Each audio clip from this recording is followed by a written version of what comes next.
ಬೆಳಗಾವಿ ಮಹಾನಗರ ಪಾಲಿಕೆಯಲ್ಲಿ ಇನ್ನು ಮುಂದೆ ಕನ್ನಡವನ್ನ ಕಡ್ಡಾಯವಾಗಿ ಬಳಸಲೇಬೇಕು. ಸರ್ಕಾರದ ಆದೇಶವನ್ನ ದಿಟ್ಟತನದಿಂದ ಇಲ್ಲಿನ ಆಯುಕ್ತರು ಈಗ ಜಾರಿಗೆ ತಂದಿದ್ದಾರೆ. ಆದರೆ ಇದಕ್ಕೂ ಪರವಿರೋಧದ ಚರ್ಚೆಗಳಾಗ್ತಾ ಇದ್ದಾವೆ ಅಂತಂದ್ರೆ ಆಶ್ಚರ್ಯ ಅನ್ಸುತ್ತೆ. ಬೆಳಗಾವಿ ಪಾಲಿಕೆ ಆಯುಕ್ತೆ ಶುಭಾರಿಂದ ಕನ್ನಡ ಕಡ್ಡಾಯ ಅನುಷ್ಠಾನಗೊಂಡಿದೆ. ಸರ್ಕಾರದ ಆದೇಶ ಇದೆ. ಆ ಆದೇಶವನ್ನ ಹಿಂದೆ ಮುಂದೆ ನೋಡದೇನೆ ದಿಟ್ಟತನದಿಂದ ಜಾರಿಗೆ ತಂದಿದ್ದಾರೆ.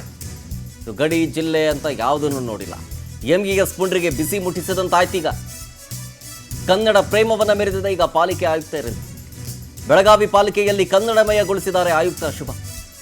ರಾಜ್ಯ ಸರ್ಕಾರದ ಕನ್ನಡ ಕಡ್ಡಾಯ ಆದೇಶವನ್ನ ತೀವ್ರವಾಗಿ ವಿರೋಧವನ್ನ ಮಾಡಲಾಗಿತ್ತು. ಒಂದು ಕಡೆ ಬೆಳಗಾವಿ ಪಾಲಿಕೆ ಆಯುಕ್ತೆ ಶುಭ ದಿಟ್ಟ ಕ್ರಮಕ್ಕೆ ತೀವ್ರ ಆಕ್ಷೇಪ ಕೂಡ ವ್ಯಕ್ತವಾಗ್ತಾ ಇದೆ. ಸುಪ್ರೀಂ ಕೋರ್ಟ್ನಲ್ಲಿ ಬೆಳಗಾವಿ ಸೇರಿದಂತೆ 865 ಪ್ರದೇಶಗಳ ಗಡಿ ವಿವಾದ ಇದೆ. ಹಂಗಿದ್ರು ಬೆಳಗಾವಿ ಪಾಲಿಕೆ ಆಡಳಿತದಲ್ಲಿ 100ರಷ್ಟು ಕನ್ನಡ ಕಡ್ಡಾಯ ಮಾಡಿದ್ದಾರೆ ಅಂತ. ಈ ಮೊದಲು ಕನ್ನಡ ಮರಾಠಿ ಭಾಷೆಯಲ್ಲಿತ್ತು ಅಂತ ಆಕ್ಷೇಪವನ್ನು ವ್ಯಕ್ತಪಡಿಸಲಾಗ್ತಾ ಇದೆ.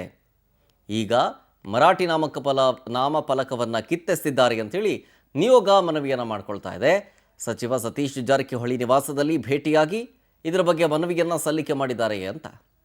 ಇದೇನು ನೋಡ್ತಿದ್ದೀರಿ, ಒಂದಷ್ಟು ಬೋರ್ಡ್ಗಳು ಅದೆಲ್ಲವೂ ಕೂಡ ಮರಾಠಿಲಿತ್ತು ಅಂತ ಒಂದಷ್ಟು ಜನರ ವಾದ.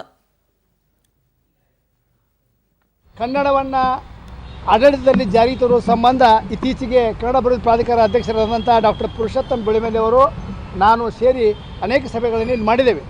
ಇದರಿಂದ ಅಸಮಾಧಾನಗೊಂಡ ನನ್ನ MES ಮಿತ್ರರು ನಿನ್ನೆ ಗೋಕಾಕ್ ಹೋಗಿ ಜಿಲ್ಲಾ ಉಸ್ತುವಾರಿ ಸಚಿವರಾದಂಥ ಶ್ರೀ ಸತೀಶ್ ಜಾರಕಿಹೊಳಿ ಭೇಟಿಯಾಗಿದ್ದಾರೆ.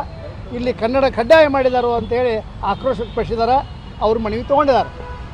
ನಾವು ಕರ್ನಾಟಕದಲ್ಲಿ ಮಾಡಿದ್ದು ಪ್ರತಿಯೊಂದು ನಾಮಫಲಕದಲ್ಲಿ 60% ಕನ್ನಡ ಇರಬೇಕು, 40% ಯಾವುದೇ ಭಾಷೆ ಬಳಸಿಕೊಡ್ರಿ ಅಂತ ನಾವು ಸ್ಪಷ್ಟವಾಗಿ ಕಾನೂನು ಮಾಡಿದ್ದೇವೆ. ಈ ಕಾನೂನಿನಿಂದ ಬೆಳಗಾವಿಗೆ ಒಟ್ಟು ವಿನಾಯಿತಿ ಕೊಡಲಿಕ್ಕೆ ಸಾಧ್ಯ ಇಲ್ಲ.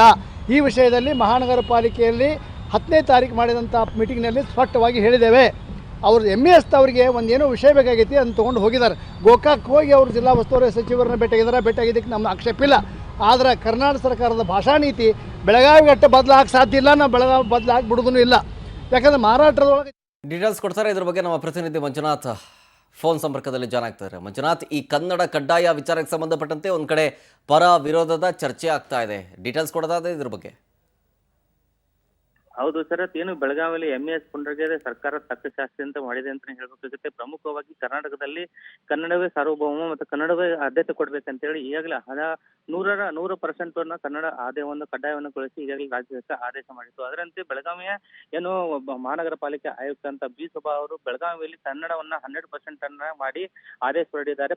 ಅದರಲ್ಲಿ ಪ್ರಮುಖವಾಗಿ ಅವರ ಇಲಾಖೆಯ ವಾಹನಗಳು, ಮಹಾಪೌರರ ವಾಹನ ಆಗಿರ್ಬೋದು, ಉಪ ಮಹಾಪೌರರ ವಾಹನ ಆಗಿರ್ಬೋದು, ತಮ್ಮ ಆಯುಕ್ತರ ವಾಹನದಲ್ಲಿನೂ ಸಹ ಕನ್ನಡ ಕಡ್ಡಾಯಗೊಳಿಸಿ ಅಷ್ಟೇ ಅಲ್ಲದೆ ಪ್ರಮುಖವಾಗಿ ವಾಣಿಜ್ಯ ಮಳಿಗೆಗಳೇನಿರ್ತವೆ ಆ ಮಳಿಗೆಗಳನ್ನು 60 ಮತ್ತು 40ರಂತೆ ಪ್ರತಿಶತವನ್ನು ಕನ್ನಡವನ್ನು ಕಡ್ಡಾಯಗೊಳಿಸಿ ಈಗ ಆದೇಶಗೊಳಿಸಿದ್ದಾರೆ. ಈ ಒಂದು ಹಿನ್ನೆಲೆಯಲ್ಲಿ ಆಕ್ರೋಶಗೊಂಡಂತ MES ಪುಂಡರು ನೇರವಾಗಿ ಏನು ಬೆಳಗಾವಿಯ ಜಿಲ್ಲಾ ಉಸ್ತುವಾರಿ ಸಚಿವರಂತ ಸತೀಶ್ ಜಾರಕಿಹೊಳಿ ಅವರಿಗೆ ಭೇಟಿ ನೀಡಿ ಯಾವುದೇ ಕಾರಣಕ್ಕೂ 100% ಒಂದು ಕನ್ನಡ ಕಡ್ಡಾಯವನ್ನು ಹಿಂದಕ್ಕೆ ಪಡಬೇಕು, ಇಲ್ಲಾಂದ್ರೆ ಉಗ್ರ ಹೋರಾಟ ಮಾಡ್ತೀವಿ ಅಂತ ಎಚ್ಚರಿಕೆ ಕೊಟ್ಟಿದ್ದಾರೆ. ಆ ಒಂದು ಹಿನ್ನೆಲೆಯಲ್ಲಿ ಈಗಾಗಲೇ ಬೆಳಗಾವಿಯಲ್ಲಿರುವಂತಹ ಕನ್ನಡ ಪರ ಸಂಘಟನೆಗಳು ಏನ್ ಮಾಡ್ತಾ ಇದ್ದಾವೆ, MES ವಿರುದ್ಧ ಒಂದು ಪ್ರತಿಭಟನೆಯನ್ನು ಸಹ ಮಾಡ್ತಾ ಇದ್ದೇವೆ. ಯಾವುದೇ ಕಾರಣಕ್ಕೂ ಸರ್ಕಾರ ತನ್ನ ಮಾಡಿದ ಆದೇಶವನ್ನ ಹಿಂದೆ ತಗೊಳ್ಬಾರ್ದು, MES ಪುಂಡರಿಗೆ ತಕ್ಕ ಶಾಸ್ತಿ ಕಲಿಸಬೇಕಂತಂದ್ರೆ ಈ ಸುಭಾ ಅವರು ಏನ್ ಒಂದು ಕ್ರಮ ಕೈಗೊಂಡಿದ್ದಾರೆ ಆ ಕ್ರಮವನ್ನ ಮುಂದುವರಿಸಬೇಕಂತೇಳಿ ಆಗ್ರಹಿಸಿ ಈಗಾಗಲೇ ಅವರಿಗೆ ಸರ್ಕಾರಕ್ಕೆ ಎಚ್ಚರಿಕೆಯನ್ನು ಸಹ ಕನ್ನಡ ಸಂಘಟನೆಗಳು ಕೊಟ್ಟಿದ್ದಾವೆ. Vishwanath, okay, thank you Manjunath ಡೀಟೇಲ್ಸ್ಗಾಗಿ.